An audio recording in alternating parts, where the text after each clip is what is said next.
Un paysan désespéré, après 3 ans de sécheresse dévastatrice, s'agenouille en pleurs dans la région aride du sud de la France. Sa prière poignante au ciel a provoqué un phénomène inexplicable qui a changé à jamais sa communauté. Sa foi inébranlable a transformé une terre aride en un espoir vivant, alors que tous avaient déjà renoncé. Une histoire où ciel et terre se rencontrent par la force de la persévérance. Préparez-vous à un voyage de foi qui transformera votre cœur. Laissez votre like, abonnez-vous et dites en commentaire d'où vous regardez cette histoire miraculeuse. La lumière mourante du crépuscule se répandait sur la région aride comme des larmes dorées d'un ciel qui semblait aussi lointain que l'espoir. Au milieu de cette étendue de terre craquelée, s'agenouillait un homme aux mains calleuses et au visage marqué de rides profondes qui racontèrent des histoires de soleil et de résistance. Jacques Ménard, paysan de 42 ans, levait les yeux vers l'horizon tandis que ses genoux s'enfonçaient dans la poussière qui avait été autrefois une terre fertile. La chaleur montait du sol en vagues invisibles, mais cela ne le faisait pas reculer de sa position de supplication. Mon Dieu, si vous regardez encore ce coin de terre oublié, envoyez de l'eau. Je ne demande pas pour moi, mais pour ces créatures qui ne sont pas responsables de notre obstination à rester, murmurait-il, tandis que le vent sec emportait ses paroles au loin, comme si même l'air avait trop soif pour porter le poids d'une prière. Cela faisait 3 ans et 4 mois que la pluie avait dit adieu à ce coin du sud de la France. Pas un adieu poli, avec des bruines occasionnelles de nostalgie, mais un abandon cruel, soudain, ne laissant derrière lui que le souvenir humide de temps meilleurs. Un souvenir qui, maintenant, semblait plus un mirage qu'une réalité pour les rares qui résistaient encore dans ce hameau presque fantôme. Autour de la petite ferme de Jacques, les clôtures de bois tordus délimitaient plus l'espoir que la terre elle-même. Un terrain hérité de son père, qu'il avait reçu de son grand-père, une petite dynastie d'hommes obstinés qui, génération après génération, juraient fidélité à ce sol comme on fait des vœux à une fiancée exigeante et capricieuse. Et comme toute relation d'amour profond, celle-ci aussi connaissait ses moments d'épreuve. Aux alentours, seules 5 familles restaient encore dans ce qui fut autrefois une communauté vibrante de près de 70 maisons. Les autres étaient partis, vaincus par la raison qui soufflait plus fort que la foi, emportant des ballots d'affaires et laissant derrière elles des maisons vides qui servaient désormais d'abri au vent et aux souvenirs. Jacques, cependant, restait. Non par folie, comme le murmurèrent certains, mais par une conviction presque mystique que sa mission dans cette vie était enterrée dans cette terre, attendant comme une graine endormie le réveil des eaux. Madame Ménard, son épouse de 39 ans, l'observait par la fenêtre de la cuisine. Ses yeux sombres partageaient entre l'admiration pour la foi inébranlable de son mari et la peur grandissante pour la survie de la famille. Ses doigts tambourinaient sur le rebord de bois tandis que son esprit calculait, pour la énième fois cette semaine, combien de temps encore il pourrait étirer les provisions qui diminuaient dans le placard de la petite maison en pisé. « Papa est encore dehors à parler au ciel ?» demanda Lucie, la fille de 16 ans s'approchant de sa mère avec un cahier usé à la main. Depuis que l'école du village avait fermé, lorsque l'institutrice était partie avec la 2e vague de départ, la jeune fille avait commencé à tout enregistrer dans son journal, comme si documenter la résistance de la famille était un devoir historique face à l'oubli qui menaçait de les engloutir. « Oui, ma fille, et laisse-le encore un peu. Parfois, je pense que ces conversations qu'il a avec Dieu et avec la terre sont ce qui nous maintient encore debout, » répondit Madame Ménard, s'éloignant de la fenêtre pour retourner au fourneau, où une marmite s'obstinait à transformer presque rien en quelque chose qui puisse être appelé dîner. Dans la cour arrière, Michel, 12 ans, et Pierre, 8 ans, se divertissaient avec un jeu silencieux, déplaçant de petites voitures improvisées sur des routes imaginaires dans la poussière. Leur enfance, comme la terre, avait été desséchée par la sécheresse. Pas complètement morte, mais en état de latence, attendant des conditions plus favorables pour s'épanouir en rires joyeux et en courses sans but. La nuit tombait rapidement, comme c'est toujours le cas dans les endroits où la dureté de la vie enseigne que les transitions viennent rarement avec des avertissements ou des attentions. Jacques se releva finalement du sol, ses articulations craquant en protestation. Un instant, il s'arrêta pour regarder une dernière fois l'horizon, avant de tourner le loué au ciel impassible. C'est alors qu'il remarqua, presque imperceptible sur le fond bleu foncé, qui dominait désormais le firmament, un petit nuage, pas plus grand qu'un poing fermé vu de loin, flottant comme une promesse timide.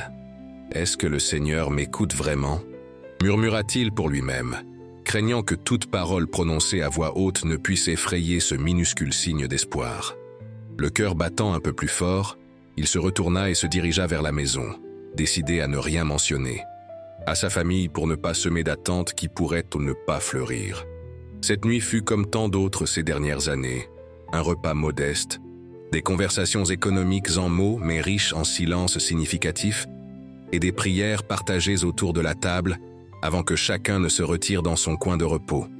Cependant, il y avait quelque chose de différent dans l'air, une sorte d'électricité subtile qui semblait envelopper particulièrement Jacques.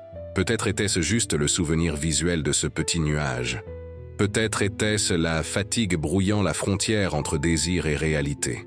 En se couchant à côté de Madame Ménard dans le lit qu'il partageait depuis 20 ans, Jacques sentit le poids de la journée se dissoudre dans un sommeil plus profond que d'habitude. Et puis, vint le rêve. Ce n'était pas un rêve commun, de ceux qui s'évanouissent au premier rayon de soleil. Il était vif, palpable, comme si chaque détail était gravé non pas dans l'esprit, mais dans l'âme même du rêveur. Dans ce rêve, Jacques marchait sur sa terre, mais pas la terre actuelle, desséchée et hostile. C'était la terre de ses souvenirs les plus doux, verdoyante et vivante. Autour de lui, des plantes se balançaient dans une danse synchronisée avec le vent léger, l'air portait des parfums de fleurs et de fruits, et l'horizon vibrait dans des tons de vert si intenses qu'ils en devenaient presque douloureux pour les yeux habitués à la monotonie ocre de la sécheresse. Au milieu de ce paysage idyllique, Jacques réalisa qu'il n'était pas seul. À ses côtés marchait une figure translucide, faite de quelque chose qui ressemblait à de l'eau en mouvement constant, prenant vaguement une forme humaine féminine. Il n'y avait pas de visage défini dans cette silhouette liquide, mais il en émanait une présence aussi familière qu'ancienne. « Qui êtes-vous » demanda Jacques, surpris de ne pas ressentir de peur face à cette apparition insolite. « Tu me connais depuis toujours, paysan. Je suis la voix que tu cherches dans le ciel, bien que je sois endormi dans la terre sous tes pieds. » répondit la figure, sa voix sonnant comme de l'eau courante sur des pierres lisses. « Je suis ce que vous appelez la pluie, mais je suis bien plus que des gouttes tombant du ciel. Je suis le cycle éternel, le retour promis, l'alliance entre ciel et terre. » Jacques s'arrêta de marcher, absorbant chaque parole comme une terre sèche absorbe les premières gouttes d'une tempête. « Tant attendu, pourquoi nous avez-vous abandonnés si longtemps? Qu'avons-nous fait pour mériter ce châtiment ?» La figure fluide ondula doucement comme si elle soupirait. « Ce n'est pas un châtiment, Jacques Ménard. C'est un cycle. Je ne vous ai pas abandonné. Je me suis seulement transformé. Parfois, je suis une présence constante.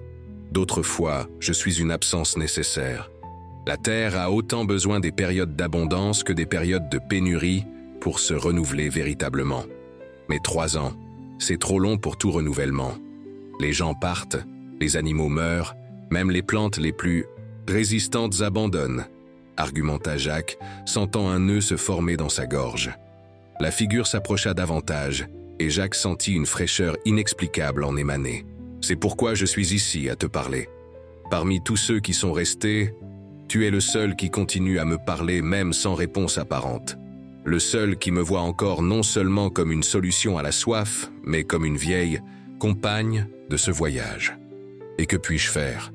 Je ne suis qu'un homme obstiné accroché à un morceau de terre qu'il faudrait peut-être abandonner, comme le disent les plus sensés. Ton obstination a un autre nom, paysan. Elle s'appelle la foi. Non seulement la foi des prières et des supplications, mais la foi qui se manifeste dans le travail quotidien, dans le soin de la terre même quand elle semble morte, dans le respect des cycles que tu ne comprends pas totalement mais que tu acceptes comme faisant partie de la vie. La figure étendit ce qui semblait être des bras faits d'eau cristalline. Ton cœur est la terre la plus fertile de cette région aride, Jacques. C'est en lui que je planterai ma première graine. De retour. Avant que Jacques ne puisse répondre, la figure se dissout en milliers de minuscules gouttes qui ne tombèrent pas au sol, mais flottèrent autour de lui comme une constellation liquide, chaque goutte reflétant un fragment du monde.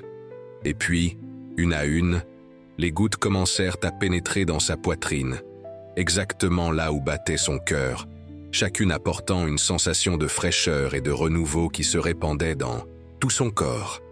Jacques se réveilla en sursaut, s'asseyant sur le lit d'un mouvement brusque qui réveilla Madame Ménard à ses côtés. « Qu'est-ce qu'il y a, mon homme? Tu as fait un cauchemar ?»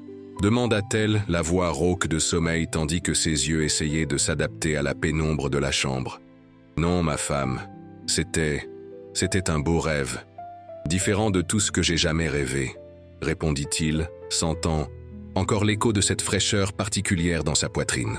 « Je vais voir si les enfants sont couverts, et je reviens. » Madame Ménard murmura quelque chose d'inintelligible et se tourna de l'autre côté, reprenant rapidement son sommeil. Jacques se leva et, au lieu d'aller vérifier les enfants comme il l'avait dit, se dirigea vers la porte d'entrée, ressentant une compulsion inexplicable à regarder le ciel nocturne. En sortant sur la petite véranda, il fut accueilli par une vision qui fit accélérer son cœur. Le ciel, auparavant limpide et étoilé comme toujours pendant les périodes de sécheresse, était maintenant parsemé de petits nuages qui semblaient s'être matérialisés de nulle part. Ce n'étaient pas des nuages d'orage, et ils ne promettaient pas de pluie immédiate. Mais leur simple présence représentait déjà une anomalie, une déviation du schéma implacable des dernières années. Incapable de contenir son émotion, Jacques tomba à genoux sur la véranda, ses mains tremblantes couvrant son visage, tandis que des larmes silencieuses coulaient entre ses doigts. Ce n'étaient pas seulement des larmes de soulagement ou d'espoir, c'étaient des larmes de reconnaissance, comme si un vieil ami perdu depuis longtemps avait enfin donné signe de vie. « Merci » mut tout ce qu'il réussit à dire, sa voix étranglée par l'émotion. Quand il retourna finalement dans la chambre et se recoucha, Jacques dormit le sommeil le plus profond et le plus réparateur de ces dernières années. Et en se réveillant, le lendemain matin, il fit une découverte qui défiait toute explication rationnelle. Un petit cercle humide sur le sol en terre battue de la véranda, exactement là où il s'était agenouillé la nuit précédente, comme si une quantité minime de rosée s'était condensée uniquement à cet endroit précis, ignorant tout le terrain environnant qui restait aussi sec qu'avant. Jacques fixa cette petite tache humide pendant de longues minutes, essayant de comprendre sa signification. Cela pouvait être une coïncidence, bien sûr. Peut-être qu'un peu de l'eau qu'ils utilisaient pour se laver les mains avait été renversée là, et pour une raison quelconque, ne s'était pas complètement évaporée. Ou peut-être, « Papa, qu'est-ce que tu regardes par terre avec autant d'attention ?» La voix de Lucie interrompit ses pensées. La jeune fille était debout dans l'embrasure de la porte, le cahier inséparable serré contre sa poitrine. « Rien, ma fille. Je réfléchis juste à ce que je dois faire aujourd'hui, » répondit-il, se relevant rapidement et s'efforçant d'agir avec naturel, pour une raison qu'il ne comprenait pas lui-même totalement. Il sentait qu'il devait garder cette petite manifestation pour lui, au moins pour l'instant. Les jours qui suivirent établirent un schéma étrange et inexplicable. Tous les après-midi, Jacques s'agenouillait au même endroit du terrain, conversant avec le ciel en des prières qui avaient désormais moins le ton de la supplication désespérée et plus le caractère d'un dialogue intime. Et invariablement, le lendemain matin, il trouvait de petites manifestations d'humidité, parfois une minuscule flaque, d'autres fois juste une tache noircie sur la terre, occasionnellement même quelques gouttes de rosée sur une plante spécifique, que toutes les autres autour ne présentaient pas. Ce n'était jamais assez d'eau pour un usage pratique, encore moins pour irriguer les cultures ou étancher la soif des animaux. Mais c'était régulier, persistant et surtout inexplicable dans une région où l'humidité était devenue un phénomène presque mythologique. Lucie, avec sa curiosité adolescente aiguisée par l'ennui et l'isolement, commença à remarquer le comportement de plus en plus particulier de son père. Les longues périodes qu'il passait agenouillé au même endroit du terrain, les visites matinales à ce même lieu, la lueur différente dans ses yeux lorsqu'il revenait de ses inspections. D'abord inquiète que la dureté de la vie puisse affecter la raison de son père, la jeune fille commença à enregistrer en détail ses observations dans son journal. 10 avril. Papa est resté 47 minutes agenouillé sur le terrain aujourd'hui, regardant fixement le ciel et bougeant les lèvres comme s'il parlait à quelqu'un. Quand il est rentré à la maison, il avait l'air différent. Pas exactement heureux, mais avec une sorte de paix. C'est difficile à expliquer. Je suis inquiète, mais en même temps, c'est le papa le plus ressemblant au papa d'avant la sécheresse que j'ai vu ces dernières années. 11 avril. J'ai suivi papa très tôt, quand il pensait que personne n'était encore réveillé. Il est allé directement au même endroit où il prie toujours, et est resté à regarder le sol pendant plusieurs minutes. Je n'ai pas réussi à voir ce qui était si intéressant là-bas, mais quand il est parti, je suis allé vérifier. Le sol était humide, comme si quelqu'un avait renversé de l'eau. Mais il n'a pas plu, et personne ne jetterait d'eau par les fenêtres en ces temps difficiles. Peu à peu, les notes de Lucie devinrent plus détaillées et commencèrent à inclure non seulement les observations sur son père, mais aussi de petits changements dans l'environnement autour de ce point spécifique du terrain. Une mauvaise herbe qui a germé là où rien ne poussait depuis des années. Une petite colonie de fourmis qui s'est établie à proximité, comme si elle savait quelque chose que les humains ignoraient. Le chant occasionnel d'oiseaux qui avaient depuis longtemps abandonné la région. Pendant ce temps, dans le petit village qui luttait contre l'extinction, des rumeurs commencèrent à circuler. Au début, ce n'était que des chuchotements entre voisins, des observations anodines sur la façon dont la ferme des Ménard semblait moins affectée par l'intensité impitoyable du soleil. Puis, vinrent les spéculations sur les longues prières de Jacques, que certains avaient déjà remarquées de loin. Dans une communauté frappée par le malheur et affamée de tout signe d'espoir, il ne fallut pas longtemps pour que la figure du paysan commence à être enveloppée d'une aura presque mystique. Sébastien Cordier, l'un des voisins les plus proches, fut le premier à prendre son courage à deux mains pour aborder le sujet directement. Un après-midi de dimanche, il se présenta à la ferme des Ménard en apportant un petit sac de graines, de maïs, un cadeau précieux en des temps où chaque grain était compté avec le soin de celui qui manipule de l'or. « Je t'ai apporté ça pour que tu les gardes, Jacques », dit-il, tendant le petit paquet avec un mélange de timidité et d'espoir dans le regard. « On dit au village que ta terre sera la première à revoir de l'eau. Je veux que ces graines soient ici quand ce jour arrivera. » Jacques fixa son voisin avec une expression difficile à déchiffrer, puis regarda le sac de graines comme s'il évaluait non pas son poids, mais sa signification. « Qui raconte ces choses, Sébastien ?»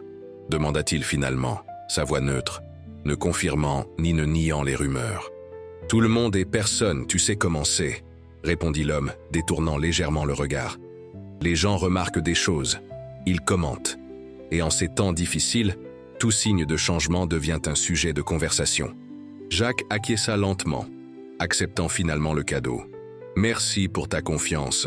Si Dieu le veut, nous planterons ensemble quand la pluie reviendra. » Dans les jours qui suivirent, d'autres voisins se présentèrent, chacun apportant de petites offrandes, des graines gardées précieusement, des plants résistants maintenus en vie à grand-peine, et même de minuscules portions d'eau recueillies à des sources lointaines.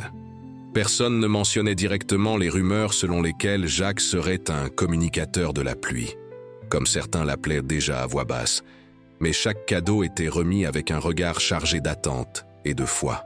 Madame Ménard observait cette agitation inhabituelle avec des sentiments contradictoires. D'un côté, elle se sentait touchée par la confiance que la communauté plaçait en son mari et contente du petit renouveau des liens sociaux que la sécheresse avait distendus.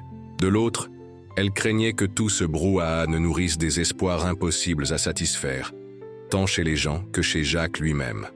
Le soir, lorsqu'il se retrouvait enfin seul, elle essaya d'aborder le sujet avec prudence. « Jacques, ces gens placent beaucoup de foi en toi. Je suis inquiète que cela ne devienne un fardeau trop lourd à porter, » dit-elle, tandis qu'elle tressait ses cheveux pour dormir, un rituel qu'elle maintenait fidèlement malgré les circonstances adverses, comme un petit acte de dignité préservé. Jacques, assis au bord du lit, regardait ses propres mains avec une expression contemplative. « Je ne demande pas qu'il croie en moi à Conception. Je n'ai jamais dit à personne que je pouvais faire pleuvoir. Mais tu n'as pas non plus démenti les rumeurs, » fit-elle remarquer gentiment.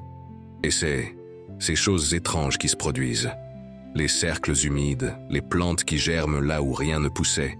Tu ne m'as jamais expliqué ça correctement. » Jacques leva les yeux pour croiser le regard de sa femme, Et Madame Ménard vit là quelque chose qui la déconcerta profondément. Non pas la détermination inébranlable qu'elle avait toujours connue, ni non plus la résignation triste de ces dernières années, mais une sérénité lumineuse, presque étrangère sur un visage si marqué par la souffrance. Je n'ai pas expliqué parce que je ne sais pas expliquer, ma femme. Je sais seulement que quelque chose a changé depuis ce rêve. C'est comme si j'avais retrouvé une vieille amitié que je croyais perdue à jamais. Un rêve ? Madame Ménard fronça les sourcils.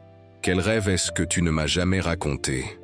Et ainsi, pour la première fois, Jacques raconta en détail le rêve de la figure faite d'eau, la sensation de communion avec quelque chose de beaucoup plus grand que lui-même.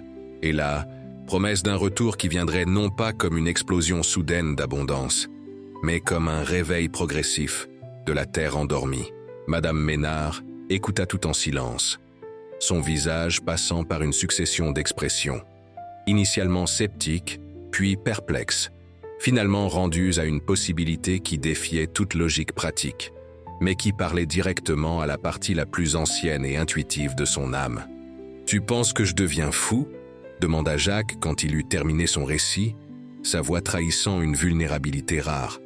Madame Ménard se rapprocha et prit les mains de son mari entre les siennes. « Non, mon vieux, je pense que tu écoutes quelque chose que le reste d'entre nous a oublié comment entendre. » Cependant, malgré cette acceptation apparente, Madame Ménard ne parvenait pas à abandonner complètement ses préoccupations pratiques.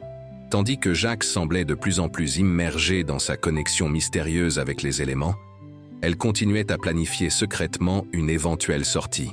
Des lettres occasionnelles étaient échangées avec sa sœur dans la grande ville. Des arrangements prudents étaient pris, toujours avec la justification silencieuse qu'elle devait garantir un plan B pour ses enfants, au cas où la promesse murmurée par le vent ne se concrétiserait pas. 2 mois passèrent dans cet équilibre précaire entre foi et pragmatisme. Les petites manifestations d'humidité sur la ferme des Ménard continuèrent, désormais observées non seulement par la famille, mais aussi par des voisins qui se présentaient occasionnellement pour visiter et finissaient par diriger des regards pleins d'espoir vers le morceau de terrain où Jacques faisait ses prières. La nouvelle s'était répandue au-delà des limites du petit bourg, attirant des visiteurs sporadiques des communautés voisines. Certains mus par la curiosité, d'autres par le désespoir qui cherche tout fil de possibilités auquel s'accrocher. C'est dans ce contexte qu'une voiture poussiéreuse et visiblement épuisée par le voyage sur des routes précaires se gara à l'entrée du village un après-midi particulièrement chaud. En descendit un homme d'environ 50 ans, lunettes, à monture fine, vêtements pratiques mais évidemment urbains, portant un sac à dos qui semblait trop lourd pour son gabarit physique maigre. L'étranger se dirigea vers le seul commerce qui fonctionnait encore dans l'endroit, où M. Manuel, propriétaire et autoproclamé gardien des mémoires locales, passait ses journées entre servir les rares clients et déplorer les temps de gloire perdus du village. « Bonjour », salua l'étranger, retirant un mouchoir de sa poche pour essuyer la sueur qui coulait librement sur son visage. « Je cherche des informations sur une ferme. Elle appartient à un homme appelé Jacques Ménard. » M. Manuel étudia. L'étranger, avec le regard méfiant que les habitants de la campagne réservent généralement aux visiteurs inattendus, surtout ceux qui arrivent en posant des questions précises. « Et que veut un homme de la ville à Jacques ?» rétorqua-t-il, s'appuyant sur le comptoir de bois usé, avec une désinvolture qui dissimulait mal sa posture protectrice. L'homme sourit, semblant s'attendre à une telle réception. « Permettez-moi de me présenter. Je suis le docteur Richard Ménard, météorologue à l'Université nationale. Je suis dans la région pour étudier le phénomène de la sécheresse prolongée et ses impacts, » expliqua-t-il, tendant la main que M. Manuel accepta après un moment d'hésitation. « Et qu'est-ce que cela a à voir avec Jacques ? » « Eh bien, j'ai entendu des histoires inhabituelles sur sa ferme, des manifestations d'humidité inexplicables, des plantes qui germent hors saison, ce genre de choses, » répondit le scientifique, gardant un ton soigneusement neutre, ni sceptique, ni crédule. Le visage de M. Manuel prit une expression difficile à interpréter, un mélange de fierté locale et de protectionnisme instinctif. « Ce ne sont que des histoires, » dit-il finalement, détournant le regard vers une étagère presque vide derrière lui. « Vous savez comment sont les gens en temps difficile. La moindre. Petite feuille verte devient un miracle.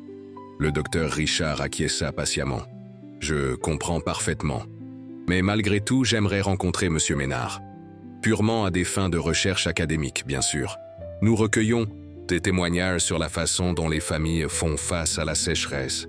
Réalisant que l'étranger ne serait pas facilement dissuadé, M. Manuel fournit finalement des indications pour la ferme des Ménard, non sans ajouter un avertissement voilé. Jacques est un homme simple, docteur, respecté par tous ici. Quelle que soit votre recherche, j'espère que vous vous en souviendrez. Le météorologue remercia pour les informations et après avoir acheté une bouteille d'eau à des prix qui reflétaient sa rareté, retourna à sa voiture et suivit la direction indiquée.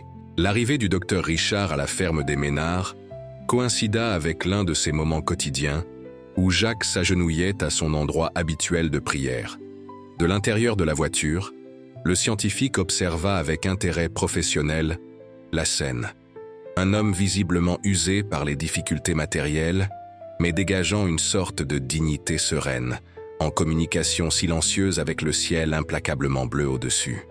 En remarquant l'approche du véhicule, Jacques se releva lentement et se dirigea vers le visiteur inattendu. Son visage ne montrait ni surprise ni méfiance, juste une curiosité tranquille, comme si l'arrivée d'étrangers n'était qu'un déroulement naturel dans une séquence d'événements extraordinaires. « Bonjour », salua le docteur Richard, descendant de voiture et ressentant immédiatement l'impact de la chaleur intense. « Monsieur Jacques Ménard, c'est moi-même », confirma le paysan, tendant sa main calleuse qui contrastait vivement avec celle de l'universitaire. « Que puis-je pour vous ?» Après les présentations initiales et une explication sommaire de son travail de recherche dans la région, le docteur Richard fut invité à entrer dans la maison simple mais impeccablement rangée, où Madame Ménard l'accueillit avec l'hospitalité caractéristique des gens de la campagne, offrant du café fraîchement moulu et des excuses protocolaires pour la simplicité du foyer, que le visiteur dispensa avec une sincère gentillesse. Ce fut Lucie qui remarqua la première quelque chose de particulier dans le comportement du scientifique. Tandis que les adultes conversaient sur des thèmes généraux, l'impact de la sécheresse, les politiques gouvernementales insuffisantes, les stratégies de survie des familles qui résistaient, l'adolescente remarqua que le regard de l'homme se détournait fréquemment vers les fenêtres, comme s'il cherchait quelque chose à l'extérieur de la maison. « Monsieur semble très intéressé par notre cours, docteur », observa-t-elle finalement, interrompant la conversation avec la franchise typique de la jeunesse. Le docteur Richard sourit, quelque peu déconcerté d'avoir été pris en flagrant délit. « Perspicace, votre fille », commenta-t-il à Jacques et Madame Ménard avant de se tourner vers Lucie. « En fait, je suis curieux de savoir quelque chose de spécifique que j'ai entendu dire à propos de votre ferme. On dit qu'il y a des manifestations inhabituelles d'humidité à certains endroits du terrain. Est-ce vrai ?» Un silence pesant s'installa dans la petite pièce. Jacques et Madame Ménard échangèrent des regards significatifs, tandis que Lucie plissait les yeux avec une soudaine méfiance. « Monsieur est venu ici pour se moquer de notre malheur ou de notre espoir ?» demanda directement la jeune fille, ignorant le regard réprobateur de sa mère. « Lucie !» la réprimanda Madame Ménard, mais le docteur Richard leva la main dans un geste apaisant. « C'est une question juste, » dit-il, se tournant vers l'adolescente. « Je ne suis pas venu me moquer de quoi que ce soit, jeune fille. Je suis venu parce que je suis scientifique, et les scientifiques s'intéressent aux choses qu'ils ne peuvent pas expliquer facilement. » Il détourna le regard vers Jacques. « Et je dois avouer que je suis intrigué par les histoires que j'ai entendues. J'ai voyagé jusqu'ici parce que, s'il y a quelque chose de vraiment inexplicable qui se passe, aussi petit soit-il, cela pourrait avoir de l'importance non seulement pour ma recherche, mais pour toute la région. » Jacques étudia le visage de l'étranger pendant de longs moments, comme s'il y cherchait des signes de moquerie ou de fausseté. Finalement, il acquiesça presque imperceptiblement et se leva. « Venez avec moi, docteur. Je vais vous montrer ce qui s'est passé. » Les deux hommes sortirent sur le terrain sous le soleil implacable de l'après-midi, suivis à une distance discrète par Madame Ménard et les enfants, qui ne voulaient pas perdre un seul détail de cette rencontre insolite entre le savoir ancestral du père et la science représentée par le visiteur. Jacques guida le docteur Richard jusqu'à l'endroit précis où il accomplissait ses prières quotidiennes, désormais marquées par une coloration légèrement différente de la terre environnante, pas exactement humide, mais avec une tonalité plus sombre et vivante. C'est ici que je m'agenouille tous, les après-midi pour parler au ciel, expliqua simplement, sans s'étendre sur la nature de ces conversations ni mentionner le rêve qui avait tout changé. Et c'est ici que, tous les matins, je trouve des signes d'humidité, parfois une petite flaque, parfois juste la terre mouillée, comme s'il y avait de la rosée uniquement sur ce cercle. Le docteur Richard s'agenouilla, examinant le sol avec un intérêt sincère. De son sac à dos, il retira des instruments que la famille n'avait jamais vus.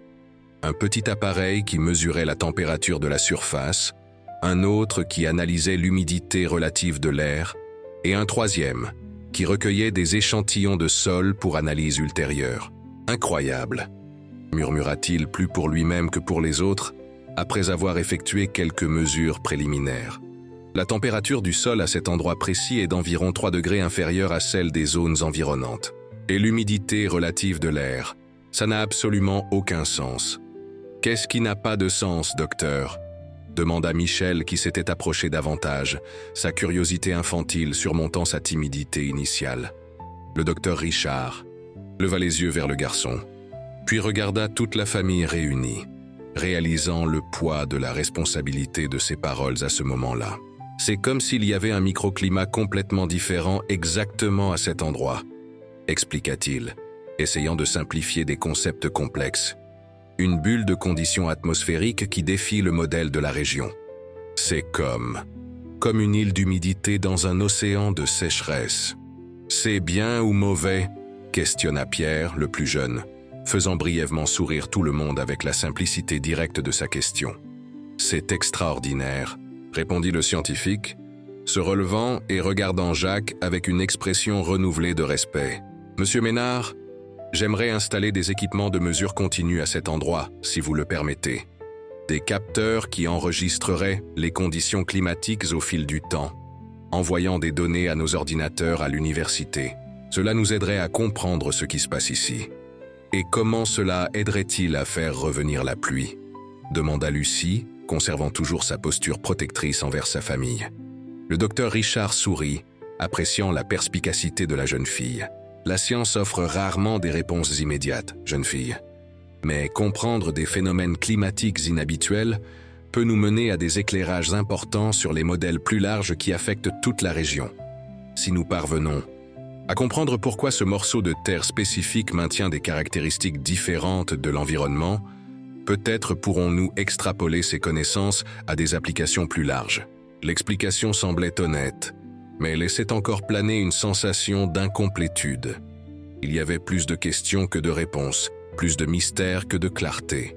Cependant, pour une famille qui vivait déjà depuis des années à la confluence de la foi et du désespoir, toute nouvelle direction semblait digne d'être considérée. « Vous pouvez installer vos appareils, docteur », accepta finalement Jacques. « Mais à une condition, je veux savoir tout ce que vous découvrirez. Pas seulement les termes techniques et les explications scientifiques, mais ce que cela signifie vraiment pour notre terre et nos gens. » Le docteur Richard tendit la main, scellant l'accord par une poignée de main ferme. « C'est un engagement, monsieur Ménard.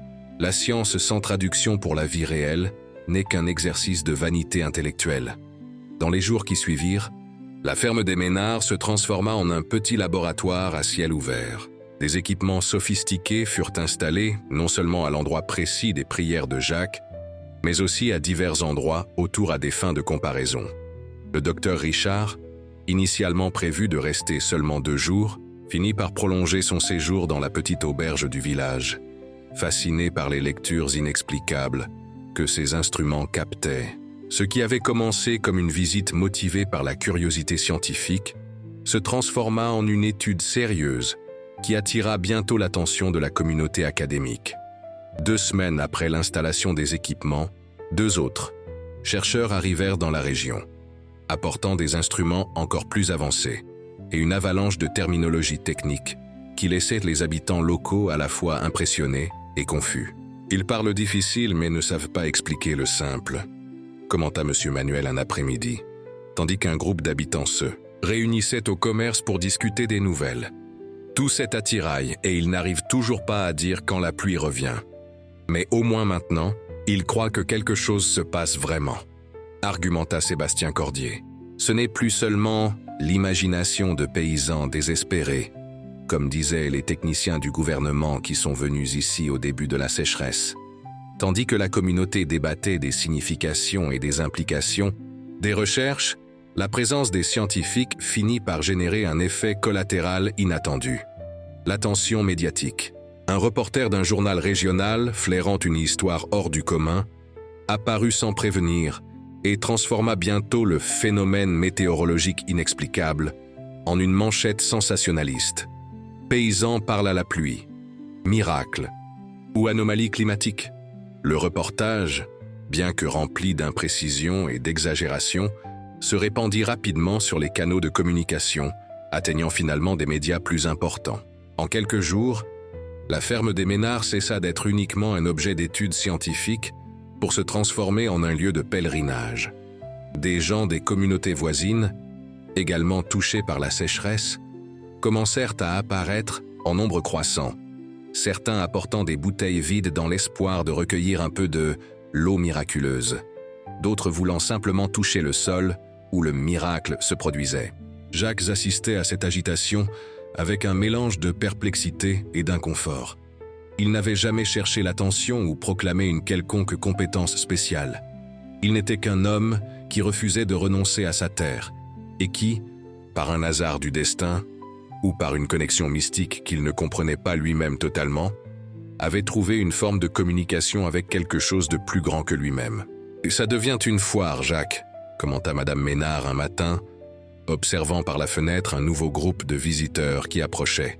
« Bientôt, ils voudront que tu fasses payer les miracles, comme ces guérisseurs de la grande ville. »« Je n'ai jamais promis de miracles à personne, » répondit-il, la voix chargée de fatigue.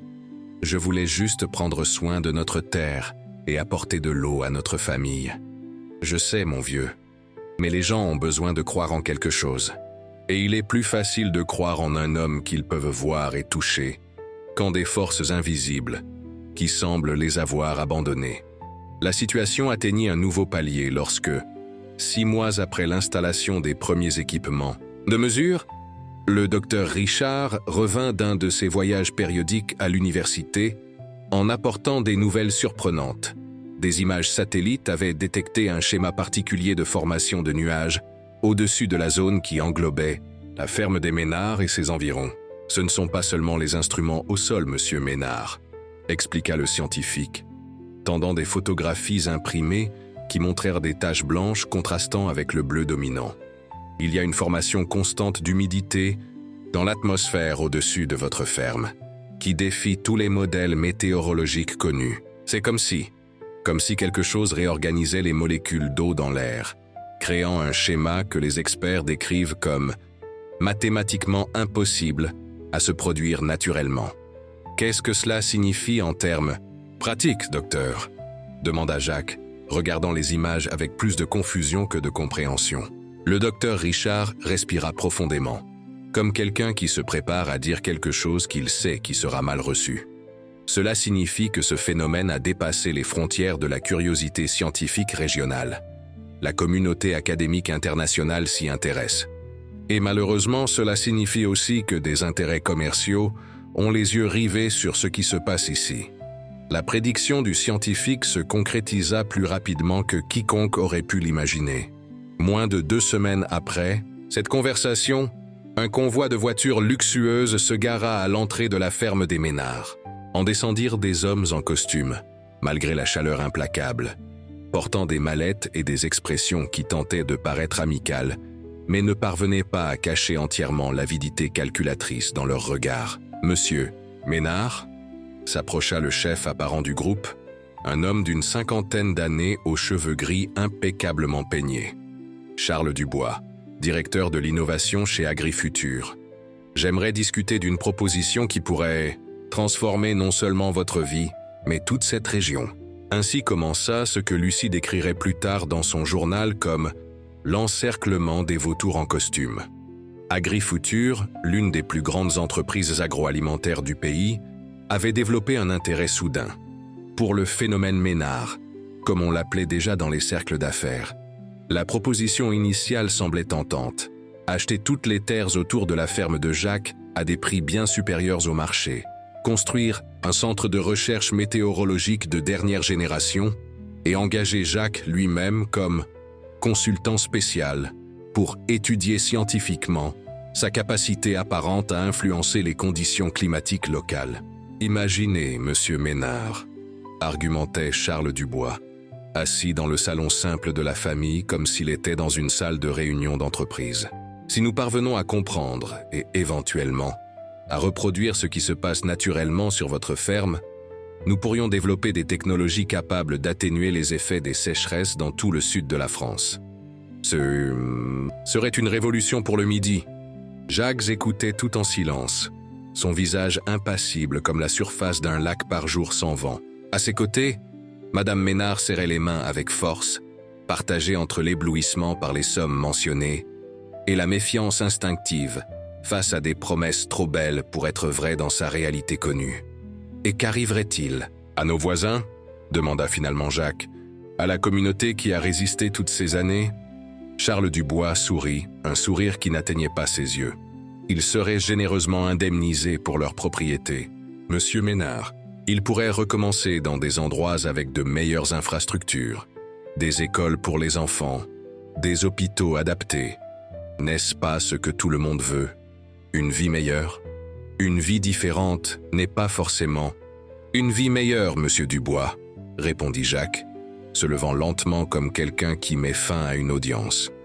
J'ai besoin de temps pour réfléchir à votre proposition et pour parler à ma famille et à mes voisins. Bien sûr, acquiesça l'homme d'affaires, se levant également et tendant une carte de visite imprimée sur du papier fin qui semblait déplacé dans cet environnement.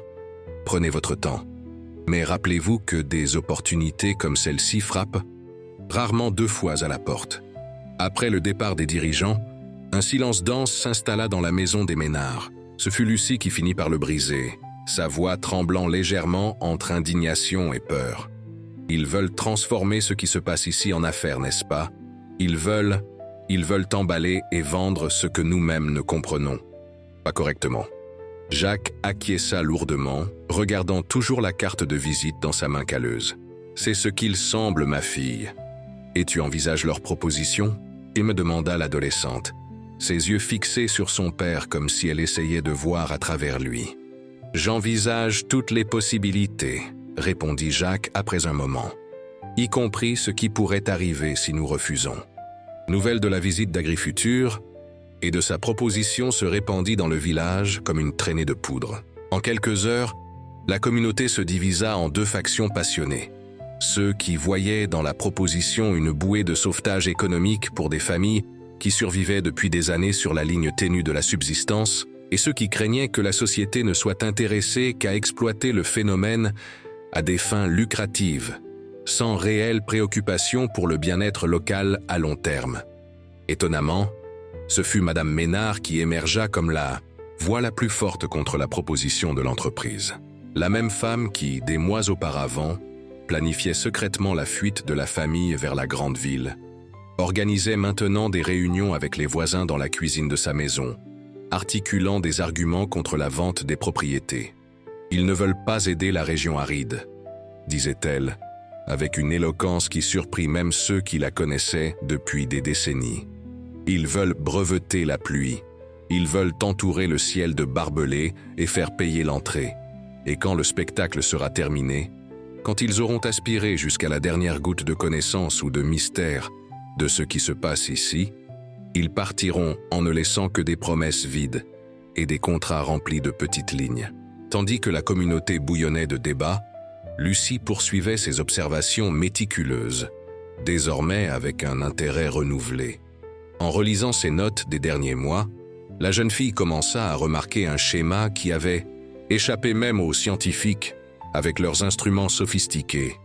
Les petites manifestations d'humidité coïncidaient toujours non seulement avec les prières de son père, mais spécifiquement avec les moments où il manifestait une préoccupation sincère pour le bien-être collectif.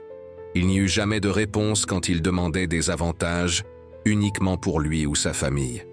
C'est comme si ce qui provoque cela ne répondait qu'à l'altruisme véritable, conclut-elle, écrivant avec des lettres tremblantes d'excitation dans son journal.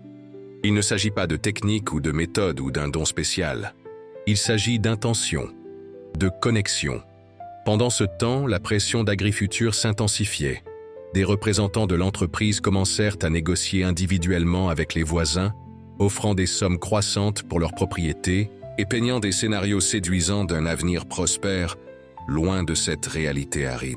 Un à un, les résistants les plus acharnés commençaient à céder, se justifiant à eux-mêmes et aux autres que c'était peut-être vraiment une occasion unique d'échapper au cycle de pauvreté qui avait emprisonné des générations. La tension atteignit un nouveau palier lorsque, 3 semaines après la proposition initiale, des tracteurs et des engins lourds commencèrent à arriver dans la région. Sous le prétexte de m'études préliminaires du sol, l'entreprise commença des travaux sur les propriétés déjà acquises, créant un climat d'inévitabilité qui minait encore plus la résistance des rares qui n'avaient pas encore vendu leurs terres. C'est dans ce climat de harcèlement voilé et de décisions forcées que quelque chose d'extraordinaire se produisit. Après presque 4 ans d'absence impitoyable, des nuages lourds et sombres commencèrent à se former à l'horizon. Pas les petites formations isolées qui apparaissaient occasionnellement au-dessus de la ferme des Ménard, mais une masse compacte et menaçante qui promettait une précipitation significative. Au début, la nouvelle fut accueillie par une célébration effrénée. Les gens sortaient de chez eux pour regarder le ciel, certains tombant à genoux en signe de gratitude, d'autres s'étreignant en larmes de soulagement. Après si longtemps de souffrance, enfin la nature semblait offrir une trêve, une chance de recommencer. Le docteur Richard, cependant, se montrait préoccupé en analysant ses instruments et en vérifiant à plusieurs reprises les données reçues des satellites. « Ce n'est pas normal », murmurait-il, secouant la tête négativement en comparant les lectures. « La formation est trop rapide, trop intense. Le sol n'est pas préparé à recevoir autant d'eau d'un coup. » Sa prédiction sombre commença à se concrétiser lorsque les premières grosses gouttes tombèrent finalement, rapidement suivies d'un déluge aux proportions bibliques. La terre desséchée, incapable d'absorber une telle quantité d'eau en si peu de temps, se transforma en canaux d'écoulement pour des torrents violents qui emportaient tout sur leur passage. En quelques heures, la célébration se transforma en panique. Des maisons aux fondations fragilisées par des années de sécheresse commençaient à présenter des fissures dangereuses. De petits animaux, maintenus en vie avec difficulté pendant la sécheresse, étaient emportés par le courant. Les tracteurs d'Agrifutur, garés sur un terrain bas, commençaient à s'enfoncer dans la boue qui se formait rapidement. Au milieu de ce chaos, Jacques Ménard prit une décision qui changerait à jamais non seulement sa vie, mais le destin de toute la communauté. Ignorant les appels désespérés de Madame Ménard pour qu'il reste en sécurité, le paysan sortit, sous la tempête implacable, se dirigeant vers le point le plus élevé de sa ferme, une petite élévation que les locaux appelaient la colline de Guet, parce qu'elle offrait une vue privilégiée sur toute la région. Trempé jusqu'aux os, fouetté par des vents qui semblaient vouloir lui arracher la peau, Jacques s'agenouilla sur la terre désormais transformée en boue, et pour la première fois depuis tous ces mois, ne demanda pas, ne supplia pas, ne négocia pas. Simplement conversa, comme s'il était devant une vieille amie avec laquelle il avait perdu contact depuis trop longtemps. « Merci pour la visite », dit-il, sa voix presque inaudible sous le rugissement de la tempête. « Je sais que tu as autant le mal de ce sol que lui de toi, mais tout comme nous, la terre a aussi besoin de temps pour s'habituer à nouveau à ta présence. Nous avons besoin d'équilibre, pas d'extrême. Nous avons besoin de la danse, pas de la guerre. » Des témoins qui s'abritaient à proximité, dont le docteur Richard et certains de ses collègues scientifiques, rapportèrent par la suite quelque chose que leurs instruments enregistrèrent, mais que leurs esprits rationnels hésitaient à accepter. Les nuages au-dessus de Jacques semblaient se réorganiser en temps réel, comme s'ils répondaient directement à ses paroles. La pluie, auparavant torrentielle et destructrice, se transforma progressivement en une bruine constante et douce qui continua pendant des jours, permettant à la terre d'absorber l'humidité graduellement, sans le traumatisme des inondations soudaines. Dans les semaines qui suivirent, la région aride environnante se réveilla lentement de son long sommeil. Ce n'était pas une transformation instantanée en paradis verdoyant, comme dans les histoires de miracles, mais un processus de récupération progressif et résilient. De petites plantes pionnières surgissaient dans des endroits auparavant dominés uniquement par la pierre et la poussière. Le niveau des rares puits de la région montait constamment mais de manière contrôlée. Des oiseaux longtemps absents revenaient, apportant de la musique à un paysage auparavant dominé uniquement par le silence et le vent. Agrifuture, confronté à une réalité qui défiait ses plans méticuleusement calculés et à une pression publique croissante après des reportages sur ses méthodes agressives d'acquisition de terres, recula stratégiquement. Elle n'abandonna pas complètement son intérêt pour la région, mais réorienta son approche, offrant des partenariats au lieu d'achats, une collaboration au lieu d'une appropriation. Le docteur Richard et son équipe étendirent leurs recherches, transformant le phénomène initialement localisé sur la ferme des Ménards en une vaste étude sur les microclimats et la récupération des zones dégradées. Des scientifiques de diverses régions du monde visitèrent la région, apportant des perspectives et des méthodologies variées. Mais tous repartirent avec plus de questions que de réponses définitives sur la nature exacte de ce qui s'était passé là.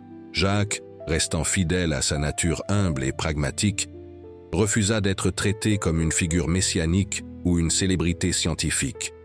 Il transforma sa ferme en un centre communautaire de permaculture, où les pratiques ancestrales de culture s'alliaient aux techniques modernes de préservation environnementale. Sa connaissance, ou sa connexion comme il préférait l'appeler, ne fut jamais complètement comprise par la science, mais devint une partie vitale de l'identité culturelle de la région. Lucie continua ses notes diligentes, finissant par les transformer en un livre qui combinait observations météorologiques et réflexions philosophiques sur la relation entre l'humanité et la nature. Sa perspective unique, mêlant la rigueur scientifique apprise avec le docteur Richard et la sagesse intuitive héritée de ses parents, offrait un pont entre des mondes que beaucoup considéraient irréconciliables. Madame Ménard, qui un jour avait secrètement planifié la fuite de la famille, devint la gardienne acharnée des traditions locales et l'incitatrice au maintien des jeunes. Nos racines sont aussi importantes que nos ailes, avait-elle coutume de dire lors des réunions communautaires qu'elle organisait désormais régulièrement à l'ombre d'arbres qui refleurissaient. Et quant au secret de la communication de Jacques avec la pluie, il ne fut jamais complètement révélé ou expliqué en des termes qui satisfassent à la fois les esprits scientifiques et les cœurs mystiques. Peut-être était-ce un don spécial, peut-être une sensibilité extraordinaire au schéma atmosphérique, peut-être une manifestation de connaissances ancestrales que la civilisation moderne avait oubliées ou écartées. Ce qui resta incontestable fut son impact, non seulement sur la récupération écologique de la région, mais sur le renouveau d'une forme de relation avec la nature basée sur le respect mutuel et l'équilibre. Des années plus tard, lorsque des visiteurs interrogeaient Jacques sur son pouvoir ou sa technique, il souriait simplement et répondait avec la sagesse tranquille de ceux qui ont vécu intensément. La pluie a toujours été disposée à converser. C'est nous qui avions oublié comment écouter. Et ainsi, dans un petit coin de la région aride du sud de la France, une histoire extraordinaire de résistance, de foi et de connexion avec des forces supérieures à la compréhension humaine, continuait d'inspirer des générations, rappelant à tous que, même dans les temps les plus arides, l'espoir peut germer du sol le plus improbable, à condition d'être cultivé avec patience, respect et amour véritable pour la terre qui nous nourrit et pour le ciel qui nous couvre de ses promesses éternelles de renouveau.